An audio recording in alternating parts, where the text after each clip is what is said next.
Guys welcome to my YouTube channel physio Bharat. आज हम लोग बायोटेक्नोलॉजी का स्टार्ट करने वाले हैं। ये एक बहुत इंपॉर्टेंट चैप्टर है। इसमें हर साल नीट में 5 to 6 क्वेश्चन आ जाते हैं। तो टाइम को वेस्ट ना करते हुए हम लोग स्टार्ट करते हैं। सबसे पहले हम लोग इसके कुछ बेसिक कंसेप्ट को जान लेंगे। उसके बाद लास्ट में हम लोग एनसीईआरटी भी देख लेंगे। ठीक है, तो बायोटेक्नोलॉजी स्टार्ट करते हैं। तो सबसे पहले हम अपने नोट्स देखेंगे। ठीक है, तो स्टार्ट करने से पहले दो दो कंसेप्ट हम लोग देख लेते हैं। एक सेंट्रल डॉग्मा और दूसरा वेक्टर डीएनए। वेक्टर डीएनए, तो सेंट्रल डॉग्मा क्या कहता है? तो सेंट्रल डॉग्मा डीएनए से डीएनए बनने के प्रोसेस को डीएनए रेप्लिकेशन करते हैं। डीएनए ट्रांसक्रिप्शन करके आरएनए का फॉर्मेशन करेगा। आरएनए ट्रांसलेशन करके प्रोटीन बनाएगा। तो protein is the expression of DNA. तो प्रोटीन क्या है? प्रोटीन जो है डीएनए का एक्सप्रेशन है। ठीक है, एग्जांपल हो गया हार्मोनल प्रोटीन, इंसुलिन हो गया। तो सेंट्रल डॉग्मा में बस इतना कंसेप्ट हमें ध्यान में रखना है। बायोटेक्नोलॉजी में आगे बढ़ने से पहले सेंट्रल डॉग्मा को थोड़ा ध्यान में रखना है। ठीक है, उसके बाद इकोलाई बैक्टीरिया।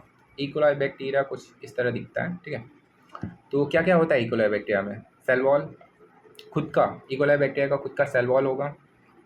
ठीक है, उसके बाद cell membrane.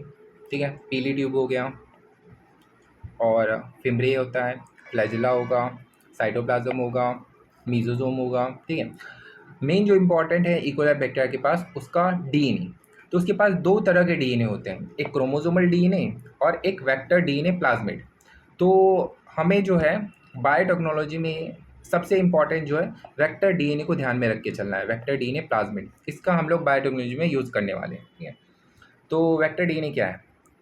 Vector DNA is a DNA molecule used to carry a foreign gene into a host cell.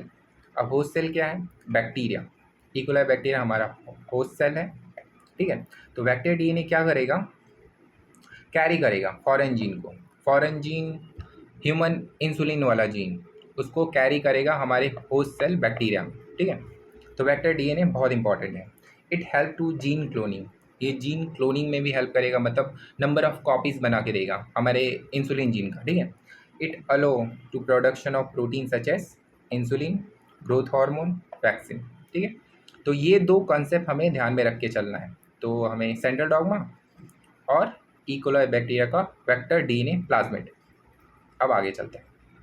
Component of R DNA technology, तो टोटल 5 कंपोनेंट है। Source DNA, source DNA, restriction enzyme, vector DNA, DNA ligase और host cell. तो source DNA क्या है? Gene of interest, मतलब हमें किसके copies बनाने हैं, किसके मतलब प्रोडक्ट्स चाहिए। तो जीन ऑफ इंटरेस्ट एग्जांपल ले लिए इंसुलिन, ह्यूमन इंसुलिन जीन। हाँ, तो जीन ऑफ इंटरेस्ट हमारा क्या है? Human insulin gene. Restriction enzyme क्या है? हाँ, cut DNA at specific site. ठीक है, स्पेसिफिक रिकॉग्नाइजेशन साइट। तो अब जो हमने सोर्स डीएनए लिया है या जीन ऑफ इंटरेस्ट लिया है, ये बहुत बड़ा होता है, तो हम लोग एक स्पेसिफिक पार्ट चाहिए। तो रेस्ट्रिक्शन एंजाइम क्या करेगा? Cut DNA at specific recognisation site. ठीक है, ये दोनों डीएनए को कट करेगा। वेक्टर डीएनए उसको भी कट करेगा, और gene of interest human insulin gene को भी कट करेगा। ठीक है, इसके बाद तीसरा जो है कंपोनेंट वो वेक्टर डीएनए। वेक्टर डीएनए क्या करेगा? Carry DNA that transfer the cell into host cell. ठीक है, एक्सप्लेन प्लाज्मिड, ये ट्रांसफ़र करेगा हमारे जीन ऑफ इंटरेस्ट को होस्ट सेल के अंदर। DNA ligase join DNA fragment together form recombinant DNA, are DNA formation करेगा। अब हमने क्या किया? जो वेक्टर डीएनए था इसको कट किया, और जीन ऑफ इंटरेस्ट इसको भी कट किया। ठीक है, तो इन दोनों को ज्वाइन करने का काम हमारा डीएनए लाइगेज करेगा। हाँ, ठीक है, ज्वाइन कर लिए, कट कर लिए, ज्वाइन कर लिए। अब क्या करना है? होस्ट सेल के अंदर डालना है। होस्ट सेल मतलब इकोलाई बैक्टीरिया, इकोलाई बैक्टीरिया के अंदर डालना है। ठीक है, तो होस्ट सेल हो गया हमारा इकोलाई बैक्टीरिया। वो क्या करेगा? रिसीव करेगा रिकॉम्बिनेंट डीएनए को। तो हमारे टोटल कितने component of R DNA technology हो गया? Source DNA, gene of interest, restriction enzyme. हाँ, इसका एग्जांपल हो गया इको R1 या हिंद 3। ठीक है, vector DNA example plasmid, DNA ligase, जो डीएनए को जोड़ेगा, ठीक है, और होस्ट सेल इकोलाई बैक्टीरियम। तो component DNA are DNA technology, diagrammatic representation of biotechnology. तो इसमें फॉरेन डीएनए और वेक्टर डीएनए, ठीक है। तो अब same restriction enzyme cut both foreign DNA और vector DNA at specific point हो गया, ठीक है। अब जो सेम रेस्ट्रिक्शन एंजाइम लिया है, मतलब जो रेस्ट्रिक्शन एंजाइम जो है, जो एक रेस्ट्रिक्शन एंजाइम हमने लिया है वो फॉरेन डीएनए को भी कट करेगा और वेक्टर डीएनए को कट करेगा एट स्पेसिफिक पॉइंट। हाँ, दो अलग अलग रेस्ट्रिक्शन एंजाइम नहीं लेने हैं, ठीक है। तो फॉरेन डीएनए को कट किया, फॉरेन डीएनए बोले तो ह्यूमन इंसुलिन, ठीक है, ह्यूमन इंसुलिन का जीन हो गया, ठीक है, इसको कट किया मैंने, रेस्ट्रिक्शन एंजाइम ने कट किया, ठीक है, और वेक्टर डीएनए को कट किया, ठीक है। अब इन दोनों को कट करने के बाद ज्वाइन करना है, तो डीएनए लाइगेज क्या करेगा, इन दोनों को ज्वाइन कर देगा। तो डीएनए लाइगेज, ठीक है, ज्वाइन करने के बाद हमारा फॉर्मेशन हो गया रिकॉम्बिनेंट डीएनए, आरडीएनए टेक्नोलॉजी, ये हो गया हमारा रिकॉम्बिनेंट डीएनए।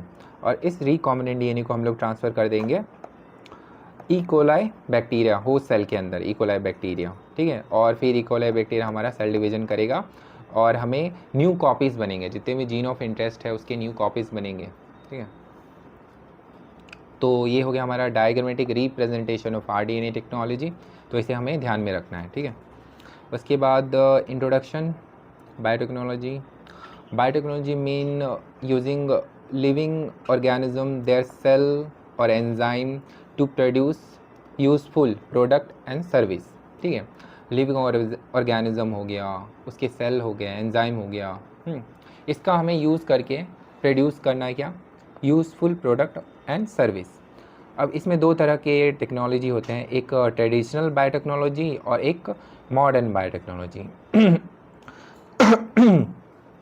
अब ट्रेडिशनल बायोटेक्नोलॉजी में क्या होता था, यूज़ नेचुरल और सिंपल मेथड यूज़ करते थे, example making curd, bread, wine. Microorganism are used, इसमें माइक्रो ऑर्गेनिज्म का यूज़ होता है, पर जीन आर नॉट चेंज, इसमें जीन को हम लोग चेंज नहीं कर रहे हैं, पर ये हमारा ट्रेडिशनल बायोटेक्नोलॉजी है, इसमें जीन से कोई छेड़छाड़ नहीं कर रहे हैं। अब मॉडर्न बायोटेक्नोलॉजी क्या है, इन्वॉल्व मैनिपुलेशन ऑफ जीन, हम लोग क्या कर रहे हैं, जीन से छेड़छाड़ कर रहे हैं। एग्जाम्पल हो गया हमारा टेस्ट ट्यूब बेबी हो गया, वैक्सीन प्रोडक्शन हो गया, इंसुलिन प्रोडक्शन हो गया, करेक्शन ऑफ डिफेक्टिव जीन हो गया, हम लोग कोई एक डिफेक्टिव जीन है उसका करेक्शन कर सकते हैं। प्रोड्यूस जेनेटिक मॉडिफाइड ऑर्गेनिज्म, किसी कोई भी ऑर्गेनिज्म है उसका जीन को मॉडिफाई कर सकते हैं। तो ये दो तरह के टेक्निक होते हैं, ट्रेडिशनल बायोटेक्नोलॉजी और एक modern biotechnology. Definition by EFB, European federation of biotechnology. तो इन्होंने क्या डेफिनेशन दिया था बायोटेक्नोलॉजी का, integration of natural science, engineering, हाँ, तो integration of natural science and engineering to use cell, product of cell and molecular process for producing useful product and service. तो ये चीज़ बहुत अच्छे से याद रखना है, नीट में इससे क्वेश्चन, डायरेक्ट क्वेश्चन आ जाता है। Definition by European federation of biotechnology ने क्या डेफिनेशन दिया, integration of natural science and engineering, ठीक है, to use cell, part of cell and molecular process, ठीक है, for producing useful product and service. तो ये हमें याद रखना है, ठीक है। तो हमने अभी क्या देखा, बायोटेक्नोलॉजी का डेफिनेशन देखा, ट्रेडिशनल बायोटेक्नोलॉजी देखा, मॉडर्न बायोटेक्नोलॉजी देखा, definition by European federation of biotechnology देखा। हाँ, फिर अब हम NCERT देखते हैं, ठीक है। NCERT, ये रहा हमारा NCERT, ठीक है। तो NCERT फर्स्ट पेज पे हमें डेफिनेशन ही बताता है, ठीक है, और ये हमारा डेफिनेशन हो जाएगा, और ये ट्रेडिशनल बायोटेक्नोलॉजी ये हो गया, ये डेफिनेशन और ये ट्रेडिशनल बायोटेक्नोलॉजी और ये मॉडर्न बायोटेक्नोलॉजी, ठीक है, और EFB, European federation of biotechnology, ये चार चीज़ हैं, ठीक है, पढ़ लेते हैं एक बार। Biotechnology deal with technique of using living organism, ठीक है, और enzymes from organism to produce product and process useful to human, to produce product and process useful to human, जो हमारे human के लिए useful हो, ठीक है.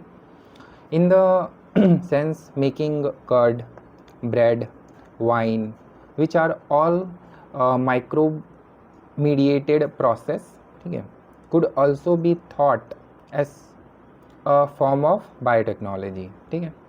use genetically modified organism to achieve same on a large scale, ठीक है. जो हम लोग ट्रेडिशनल बायोटेक्नोलॉजी में यूज़ करते थे उसी को लार्ज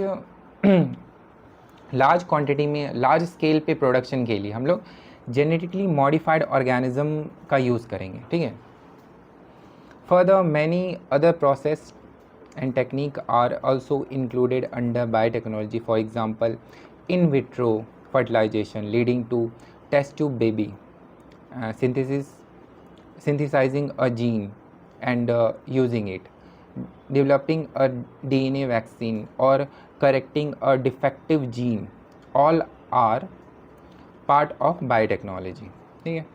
तो ये हमारा इंट्रोडक्शन हो गया. ये ट्रेडिशनल बायोटेक्नोलॉजी, ये मॉडर्न बायोटेक्नोलॉजी, और अब ये है European federation of biotechnology has give a definition of biotechnology, the integration of natural science organism, cells, part of cell, part there of molecular analogous for product and service. आज के लिए बस इतना ही, और आपको कुछ अगर समझ में नहीं आया होगा तो आप कमेंट कर सकते हो. इस चैनल को सब्सक्राइब कर लीजिए और रिवीजन करते रहिए. नीट का एग्ज़ाम बहुत पास है. Thank you.